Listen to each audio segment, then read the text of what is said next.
现在，台南是未来智慧交通的创新据点。由交通部预算补助智慧运输系统发展建设计划，伫南科甲沙仑建设智慧道路，同时完成第一阶段试验。计划执行单位市府交通局以及台塑科特别举办成果说明会，同时邀请到专家进行座谈。一般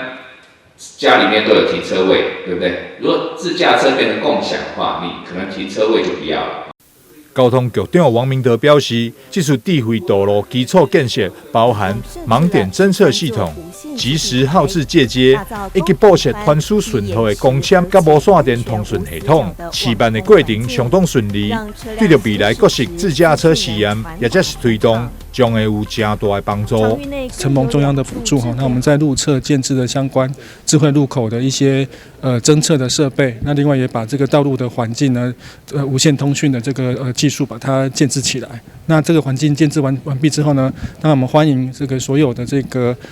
未来资通讯的这个车辆的这个相关的应用可以在这里实现，譬如说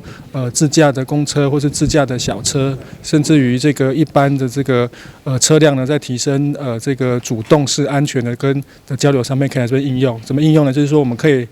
把路侧的号志的这个时间呢，直接传达到车子里面，就是说车子在接近路口其实就可以知道前面的路口还有多少的红灯或者是绿灯的描述。另外是我们因为在路口有建光达的设备，所以它在还没到路口就可以知道路口的左右来向的车到底接近到什么程度。配合计划，台塑科嘛表示，这次除了参与智慧道路基础建设以外，嘛配合路测计划，透过相关技术的配合，未来和自驾概念会当真正落实在生活当中。我们除了从花博期间的自驾实验沙河，一直到沙仑的这个实验呢，都已经完成了这个所有的实验计划，那么成效也非常良好。那这一次呢，我们要发表的是我们的路测的基础建设。那么路测的基础建设当然是自驾里面最重要的一环，它除了提供安全之外呢，也能够让这个将来呢自驾的在商用化里面成为一个真实可以在城市里面应用非常重要的关键。16号举办的成果座谈，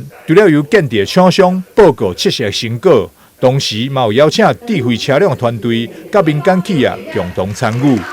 台南新闻张硕维采访报道。